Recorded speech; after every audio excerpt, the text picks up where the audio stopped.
طالبان کو جب کبھی بھی مشکل درپیش آئی ہے، قطریوں نے ان کی ہمیشہ حمایت دیکھیں قطریوں پہ پہلے مشکل وقت ہے، اب آپ نے سوال داغ دیا ہے، انہوں نے میزائل داغے تھے، آپ نے سوال داغ دیا، مجھے تو آپ کوئی تھوڑا اسرائیل کے نیتن یاہو کے دوست ہی لگے ہیں۔ اچھا یہ جو قطر والا معاملہ ہے نا، قطر جو ہے وہ ایک فیسیلیٹیٹر ہے آن بہاف آف امریکہ، اس کا کیا قصور ہے بیچارے؟ اب یہ جتنے عرب ہیں یہ آپ کو پتہ دے آر ڈیپینڈنٹ آن امریکہ۔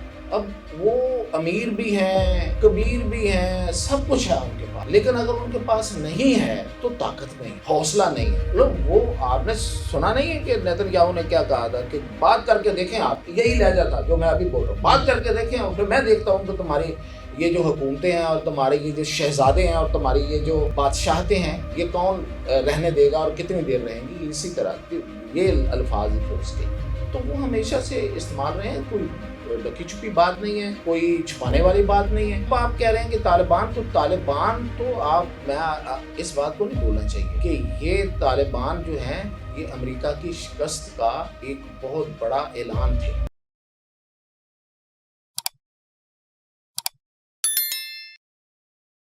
السلام علیکم ناظرین، آپ دیکھ رہے ہیں کہ اسی ٹی وی، میں ہوں کاشف جوید، ہمارے ساتھ موجود ہیں سینئر تجزیہ کار میاں طاہر صاحب۔ ان سے یہ جانیں گے کہ اس وقت انٹرنیشنل پولیٹیکل سیناریو میں کیا ڈیولپمنٹس ہو رہی ہیں اور پاکستان اس ساری سچویشن میں کہاں پہ سٹینڈ کرتا ہے۔ السلام علیکم سر۔ جی وعلیکم سر، سب سے پہلے تو یہ بتائیے کہ طالبان کو جب کبھی بھی مشکل درپیش آئی ہے، قطریوں نے ان کی ہمیشہ حمایت کی ہے، اس کے پیچھے کیا موٹیوز کیا ہیں، آپ کیا سمجھتے ہیں؟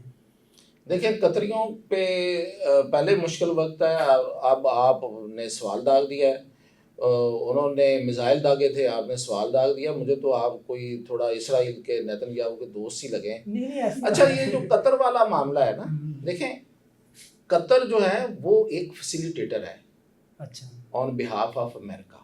اچھا، اس کا کیا قصور ہے بیچارے کا؟ اب یہ جتنے عرب ہیں یہ آپ کو پتہ دے آر ڈیپینڈنٹ آن امریکہ۔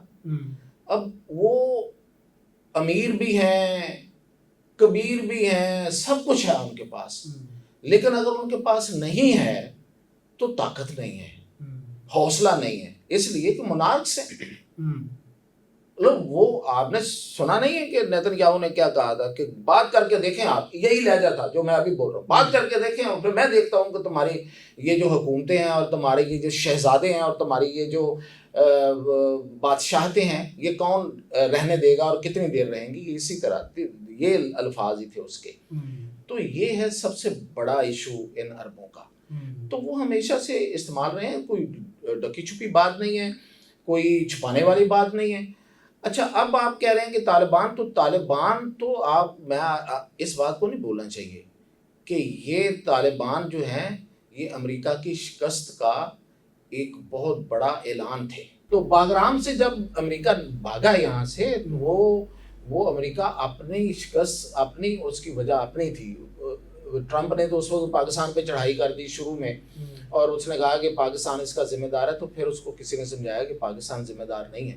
اچھا، وہ زلمے خلیل زاد ہے جس نے یہ سارا اس نے کہا کہ نہیں ایک اور طریقہ بھی ہے، وہ یہ ہے کہ ہم انہی طالبان کو لے آتے ہیں۔ اچھا، اب وہ سودا بیچنے میں کامیاب ہو گیا، سیدھی سی بات ہے، کیونکہ اس وقت امریکہ کو سمجھ کوئی نہیں لگ رہی تھی، ان کے پاس یہی ایک مول تھا جو استعمال ہوا ہے۔ اچھا، اور اس کے لیے پلیٹ فارم چاہیے ہوتا ہے۔ قطر کا تو نہ حماس کے معاملے میں کوئی قصور ہے، نہ ان کے معاملے میں کوئی قصور ہے، وہ تو وہاں پہ وہ کہتے ہیں کہ ٹھیک ہے، وہ آپ نے سنا ہوا نا جگہ نہیں ہے، تو وہ تو جگہ فراہم کرنے والا ہے، وہ تو بیچارہ اس کے پاس تو سپیس دیتا ہے، وہ کیا ہے اس کا۔ اچھا میاں صاحب، یہ تو آپ نے بڑی اچھی بات بتائی، لیکن یہاں پہ آپ نے بیان سنا ہوگا نیتن یاہو کا، اس نے واشگاف لفظوں میں ٹی وی پہ آ کے کہا ہے کہ قطر اور پاکستان دونوں کان کھول کے سن لیں، اگر آپ نے اپنے دہشت گردوں کے خلاف کارروائی نہ کی تو میں ڈائریکٹ کارروائی کروں گا۔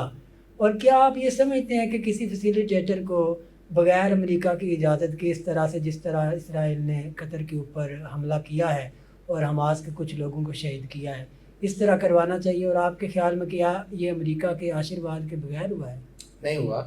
دیکھیں اس میں دو چیزیں ہیں، تھوڑا اس پہ ہمیں یہ جو چارلی کرک قتل ہوا ہے، اس سے ہمیں کچھ لیڈز ملتی ہیں کہ کیا اس وقت صورتحال ہے امریکہ کے اندر۔ میں سمجھتا ہوں کہ امریکہ وہ ملک ہے جو اس وقت سارے کا سارا 100% اسرائیل کے ساتھ نہیں ہے، لیکن امریکہ وہ ملک ہے جو 100% اسرائیل کے ہاتھوں یرغمال ہے. یہ اس کی بدقسمتی. سارے کا سارا اسرائیل کے ساتھ نہیں ہے، کوئی 33% ہوگا میکسیمم، لیکن 100% وہ یرغمال ہے. آپ عوامی رائے کی بات کر میں رہے ہیں، کہہ رہا ہوں پورا ملک یرغمال ہے. اب عوام اس میں میٹر ہی نہیں کرتے. جب آپ نے پورے سسٹم کو یرغمال کیا ہوا، کیسے کیا ہوا؟ اب کرک کیا کہنے جا رہا تھا، چارلی کرک کیا کہہ رہا تھا؟ وہ اینٹی پیلسٹائن ہے، ٹھیک ہے، لیکن وہ ایک بات کر رہا تھا، وہ یہ کہہ رہا تھا کہ یہ جو جیفری ایپسٹین کی لسٹ ہے، یہ جو سارا ڈرامہ ہے، یہ سارا مسحت اور امریکی انٹیلیجنس نے مل کے بنایا تھا. پتہ نا جیفری ایپسٹین کیا ہے؟ جیفری ایپسٹین جو ہے وہ کم عمر بچیوں کو ٹریپ کر کے تو بڑے بڑے امیر لوگوں اور سیاستدانوں کو اس میں ملوث کر کے ایک جنسی سکینڈل بنایا جاتا تھا، خفیہ. اچھا، اب اس کو جو بھی کرتے ہوں گے وہ ظاہر ہے ویڈیو بناتے ہوں گے، فلم بناتے ہوں گے، پھر اس پہ ارب ڈالر اس میں آئے. اچھا، اب میں نہیں کہہ رہا، آج ہی میں نے ایک انٹرویو سنا ہے، ایک سابق انٹیلیجنس اس کی اسرائیل کا انٹیلیجنس کا افسر یہ بات کر رہا ہے. وہ یہ کہہ رہا ہے کہ یہ بیسیکلی ٹریپ تھا اور اس کے ذریعے ٹرمپ ٹریپ ہو چکا ہے. کلنٹن اس کا پہلا شکار تھا. کلنٹن جو امریکی صدر تھا، جب وہ یاسر عرفات کے ساتھ بیٹھ کے معاملہ طے کر رہا تھا اور یاسر عرفات کے ساتھ ساری چیزیں طے ہو گئی، یہ جو 2 نیشن والی معاملہ تھا، تھیری جو تھی اس پہ، تو اس پہ آخر پہ جا کے انہوں نے جا کے اس کو ایپسٹین لسٹ اس وقت بھی دکھا دی کہ یہ دیکھ لو، یہ آ جائے گی سب باہر. اس پہ باقاعدہ جو کلنٹن ہے وہ چیخا تھا اور چیختے ہوئے پیچھے ہٹ گیا. اس لیول کی بلیک میلنگ اس لیول کی بلیک میلنگ ہے اور ٹرمپ بالکل اس بلیک میلنگ میں ہے. آپ کو پتا نا کہ ٹرمپ کی تصویریں اب سب کچھ آ گیا، سب کچھ آ گیا. تو یہ بیسیکلی ٹریپڈ پرسن ہے اور وہ کرک ایک ہی بات کر کے مارا گیا بیچارہ. اور اس کو ٹرمپ کو قاتل کو پکڑے گئے ہیں. قاتل کیسے پکڑا گیا؟ دیکھیں اس قاتل کو بھگانے میں بھی ایک پورا پلان تھا. آپ دیکھیں اس قتل کی تھوڑی سی تفصیلات میں جائیں کہ قتل کرتا ہے ایک یونیورسٹی میں ڈے لائٹ میں مجمع کے اندر، اس کو سیدھا فائر یہاں آتا ہے اور وہ ختم ہو جاتا ہے. ٹھیک ہے، اتنا زبردست پلان ہے کہ ایک بندہ سائڈ پہ کھڑا ہے، وہ اپنے آپ کو شو کرتا ہے کہ قتل میں نے کیا ہے، فورسز اس کو جا کے پکڑتی ہیں، وہ ایک ایسا پوز کرتا ہے کہ وہ لوگ سمجھتے ہیں کہ یہی قاتل ہے. مین وائل وہ قاتل بھاگ جاتا ہے. اور آج اس نے اس بات کو تسلیم کیا، اس بندے نے، وہ جو بندہ تھا جو میں نے کہا کہ جو ڈمی کھڑا کیا گیا تھا، اس نے تسلیم کیا کہ ہاں میں نے یہ سب کچھ اسی لیے کیا تھا. تو یہ دیکھیں کتنے گہرے پلانز ہیں ان کے. اور یہ کون کر سکتا ہے اس کے علاوہ؟ یہ زائنسٹ کرتے ہیں، یہ ان کا پلان ہے. سب یہ موساد اور زائنسٹ اور یہ سارے مل کے یہ اسی طرح لوگوں کو ٹریپ کرتے ہیں اور قابو کرتے ہیں. تو اس لحاظ سے اگر میں آپ کو یہ کہوں تو یہ بات، اس میں کوئی شک نہیں ہے کہ پورے کا پورا امریکہ بلکہ جتنے بھی طاقتور جو لوگ ہیں وہ ان کے ٹریپ میں ہیں، کسی نہ کسی طرح ان کے کانے ہیں، شکنجے میں ہیں. جیسے وہ علامہ اقبال کا ایک شعر ہے نا، اس کا دوسرا فرنگ کی رگے جاں پنجہ یہود میں ہے، اور یہ بالکل ان کے رگے جاں کے اوپر ان کا پنجہ ہے. بالکل. تو یہ بالکل ٹھیک. اچھا چو صاحب، اپنا میاں صاحب، اس میں یہ بات ہے کہ اب یہ ساری سچویشن میں امریکہ کا خاص طور پہ جو ٹرمپ کا یکسر رویہ ہے، انڈیا سے بدلا سا لگ رہا ہے. اور ادھر چائنا جو ہے وہ اپنی پاور شو کروا رہا ہے. پیچھے جو شنگھائی تعاون تنظیم میں میٹنگ میں وہ سارا انہوں نے اپنی فوجی ایکسرسائز اور اپنا سارا اسلحہ وغیرہ دکھایا.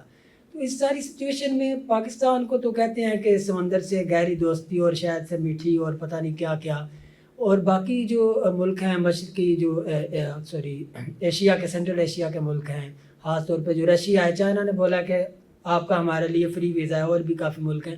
لیکن جب اس طرح کی باتیں آتی ہیں تو پاکستان کو کوئی اس میں جو ہے وہ پریکٹیکلی کوئی جو ہے وہ فائدہ ملتا نہیں، خالی زبانی جمع خرچہ ہے. ہم کو مطلب کوئی اس میں کوئی پریکٹیکل فائدہ بھی ساری سچویشن میں ہو سکتا ہے، یا سب مطلب ہم کو صرف زبانی جمع خرچ کے اوپر ہی رکھیں گے؟ یہ بات آپ نے بڑا زبردست کویشچن کیا ہے اور اس وقت یہ سب سے چپتا ہوا سوال ہے. اور اگر یہ ہماری جو پاورفل سرکلز ہیں یہ آپ کی اس بات کو سن لیں اور میرا جواب بھی سن لیں تو شاید وہ بہت غصے میں آئیں گے. یہ حقیقت ہے جو آپ نے کہا ہے کہ ہمارے تعلقات جس طریقے سے ہیں, ہماری جو اہمیت ہے, ہماری جو دنیا کو افادیت نظر آ رہی ہے وہ بہت زیادہ ہے. آئی بالز بہت ہیں ہم. ہاں بالکل بالکل. ہم پورے سینٹر آف دا اسٹیج اس وقت موجود. بالکل. پوری دنیا ہماری طرف دیکھ رہی. قطر میں دیکھیں نا, وزیر اعظم صاحب گئے ہوئے ہیں جی, ہم اسرائیل پوری دنیا ہماری طرف دیکھ رہی تھی وہاں بھی اور ہر جگہ پہ. لیکن پریکٹیکلی مجھے جب سرمایہ کاری کی بات آتی ہے, کہیں کچھ لگانے کی بات آتی ہے تو کچھ نظر نہیں آتا. وہ سلیٹ ہماری بلینک. اور یہ بڑی ہی, یہ میں آپ کو بتاؤں کہ اس کی بہت امپلیکیشنس ہیں. دیکھیں ہم نے پوزیشن بڑی اچھی بنا لی ہے, ہم پوری دنیا میں اپنی ایک اپنے آپ کی ایک ملٹری طاقت کے طور پہ ابھرے ہیں, نو ڈاؤٹ, اور مسلمہ ہیں. لیکن گھر نہیں دانے تے پھر کیا کرسو کہ تواڈے تے کملے جڑے نا, تواڈے جڑے سیانے نو بھی کملے ہو جان گے ایسے تے گھر دانے ہون. وہ پنجابی میں کہاوت ہے نا, آپ نے جو تے گوانڈ پہ ہی بلاواں. جی, تو اس لیے میں یہ بتا رہا ہوں کہ یہ بڑی خطرناک صورتحال ہے. میں خود اس پہ بہت رنجیدہ اور بڑا فکر مند ہوں. پوری دنیا جو بھی اس معاملات کو سمجھتی ہے نا پاکستان کے اندر, دیکھیں ہم لوگوں کو بہلانے کے لیے, بہکانا کا لفظ غلط ہے, بہلانے کے لیے ان کا, تو ہم 100 باتیں کرتے رہے کہ پاکستان نے وہاں جا کے یہ کہہ دیا, وہاں وہ کہہ دیا, ہماری پوزیشن یہ ہے, پوری دنیا ہمیں مانتی ہے. جب تک ہمارے گھر میں دانے نہیں آئیں گے یہ باتیں جو ہے نا یہ کھوکھلی رہیں گی. اور یہ بڑی ہی تلخ بات ہے. اب میں اس پہ مزید کیا ہی آپ کو, وہ اپنے ٹیڑھ تو کپڑا نہیں چکیا جا سکتا. بڑے حالات اشارہ کرائیے میں سمجھنے والے سمجھ جاتے ہیں. بس یہ کہ یہ اب میں یہی کہوں گا, آپ پتہ نہیں دعا کرتے ہیں نہیں, میں تو دعا کرتا ہوں کہ کچھ ہو ہی جائے, کچھ بہتر. ہم بھی پاکستان کی بہتری کے لیے دعا گو ہیں. لیکن ابھی اس ساری سچویشن میں جو پاکستان میں جو اندرونی جو سیاست چل رہی ہے, خاص طور پہ جو پی ٹی آئی ہے, کچھ لوگوں کا یہ کہنا ہے کہ یہ جو ہے وہ پرو انڈین سیاست کر رہے ہیں, اور عمران خان صاحب بھی وقتاً فوقتاً جو ہے وہ طالبان کے حق میں ٹویٹس کرتے ہیں, کبھی کسی کے حق میں, کبھی افغانیوں کے حق میں ٹویٹس کرتے ہیں. اور کوئی قومی جو مفاہمت ہے وہ نظر نہیں آ رہی. میاں صاحب جو ہے وہ لندن جا کے بیٹھ گئے ہیں, آگے ایکسٹینشن کا مسئلہ ہے. تو آپ کو کیا لگتا ہے کہ آنے والے سالوں میں پاکستان میں پولیٹیکل سٹیبلٹی آئے گی؟ اگر نہیں آئے گی تو پھر پاکستان معاشی طور پہ بھی تو مستحکم نہیں ہو سکتا. دیکھیں پولیٹیکل سٹیبلٹی جتنی آنی ہے نا وہ یہی ہے, یہ میکسیمم ہے, یہ میکسیمم ہے. اس کے بعد میں آپ کو گارنٹی کرتا ہوں, جو لوگ یہ آرگومنٹ کرتے ہیں نا کہ عمران خان کو باہر لے آئیں اور پولیٹیکل پروسیس کو شروع کرا دیں, آپ ذرا پیچھے جا کے غور کر لیں. جب عمران خان صاحب باہر تھے تو کیا تھا انتشار, اتنا انتشار کہ وہی انتشار آج بھی آپ کو ڈنگ مار رہا ہے. یہ جو ابھی تک ہمارے پلے کچھ نہیں ہے اور کوئی ہم پہ اعتبار نہیں کر رہا اور کوئی ہماری جو سٹیبلٹی ہے اس پہ کسی کو یقین نہیں آ رہا, تو یہ آج کی بات نہیں ہے, یہ صرف 1 2 3 سال کی بات نہیں ہے. اس کے پیچھے جتنا گند پھیلایا تھا اس وقت, اور آپ کو یاد ہونا چاہیے کہ یہ جو دھرنا تھا اس نے کیا کیا روکا تھا ہمارے پاکستان کی طرف. چائنا کے جو دھرنا دیا ہوا تھا اور بڑے معاملات تھے. یہ ہے اصل میں جس کی وجہ سے, تو یہ جو ہے میں تو سمجھتا ہوں یہ غنیمت ہے. اس کے بعد اگر کسی کو آپ نے رہا کرنا ہے تو پھر اس سے بھی جائیں گے آپ, میں اس پہ کلیئر ہوں. آخری سوال آپ سے یہ ہے, چلے ٹھیک ہے, وہ آپ کو بھی پتہ ہے, ہمیں بھی پتہ ہے, دیکھنے والوں کو بھی پتہ ہے, پریکٹیکلی سچویشن تو ہماری اس طرح کی نہیں ہے جس طرح چائنا کی ہے یا باقی جو روس کی چائنا کے ساتھ ہے.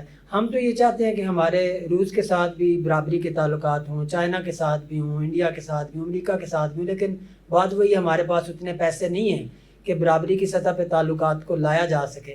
لیکن پھر بھی ایک امید تو ہے کہ پاکستان چلے کچھ نہیں تو یہ جو ابھی حالیہ جو انڈیا کے ساتھ ہماری جھڑپ ہوئی اور جو باقی کے اسلامی ممالک ہیں, خاص طور پہ قطر, یہ وہ اتنا بڑا شفٹ تو نہیں لے سکتے کہ امریکہ کی سیکیورٹی کو چھوڑ کے وہ پاکستان کو بولیں کہ آپ ہماری سیکیورٹی کے ذمہ لے لیں, چونکہ ہم بھی انٹائی اسرائیل ہیں اور وہ بھی اندر خانے ان کو تسلیم بھی کرتے ہیں، قطر والے ان کو گیس بھی دیتے ہیں اور ان کے خلاف بھی ہیں اور ساتھ بھی ہیں، تو اس طرح تو چلتا رہتا ہے۔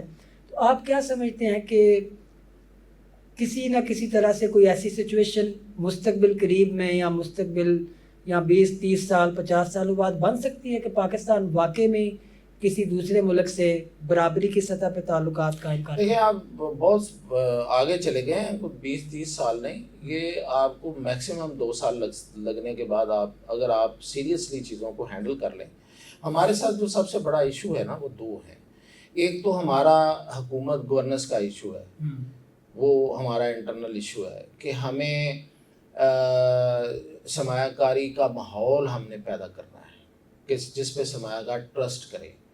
ہمارے جو افسر شاہی ہے وہ اس کا جو سرخ فیتا ہے اس کو ختم کرنا ہے۔ پھر ہم نے کچھ انرجی ریسورسز بنانے ہیں جو کہ بن رہے ہیں، وہ یہ نہیں ہے کہ وہ ابھی نہیں ہے، بن رہے ہیں۔ اور انرجی جو ہے وہ ہم اگر زیادہ سے زیادہ پیدا کر لیں اس ملک کے اندر تو سرمایہ کار کے لیے آسانی ہوگی، کیونکہ یہاں پہ پھر سستی ہو جائے گی ہر چیز، پروڈکشن سستی ہوگی۔ دوسرا ہے سب سے اس سے بھی بڑا مسئلہ وہ ہے آپ کے دہشت گردی کا مسئلہ۔ اس کو کنٹرول کرنا ہے۔ اس کو اگر آپ کنٹرول کرنے میں کامیاب ہو گئے، جو کہ سب سے مشکل کام ہے، سب سے مشکل کام ہے، کیونکہ 2 دشمن ہمارے اس طرف اور اس طرف بیٹھے ہوئے ہیں۔ ایک طرف ہمارا ازلی دشمن ہے انڈیا، اور دوسری طرف بھی ہمارا ازلی دشمن ہے، میں کہتا ہوں افغانستان۔ آپ کوئی نہ مانے اس کو تو اس کی مرضی ہے، میں تو ڈنکے کی چوٹ پہ کہتا ہوں کہ جب سے پاکستان بنا ہے تب سے افغانستان کی طرف سے، اچھا چھوڑے یار پاکستان بنا ہے، اس سے پہلے کیا تھا؟ اس سے پہلے بھی احمد شاہ ابدالی غزنوی فلاں ہمارا تو بلا کہتا قبروں میں چلا گیا۔ یہ بلے کا مصرع نہیں ہے کہ کھادا پیتا لائے دا باقی احمد شاہ دا۔ وہ کون تھا احمد شاہ بھائی؟ وہ یہی احمد شاہ ابدالی تھے جس کے نام پہ ہم نے میزائلوں کے اور پتہ نہیں کیا کیا بنا رکھا ہے۔ جی تو ناظرین آپ نے دیکھا کہ میاں صاحب نے ہمیں بتایا کہ پاکستان کی اس وقت پورے جو انٹرنیشنل پولیٹیکل سیناریو میں کیا سچویشن ہے اور ہم اس کو مزید کیسے مستحکم کر سکتے ہیں۔ فی الحال کے لیے اتنا ہی، اپنا بہت خیال رکھیں۔ اللہ حافظ۔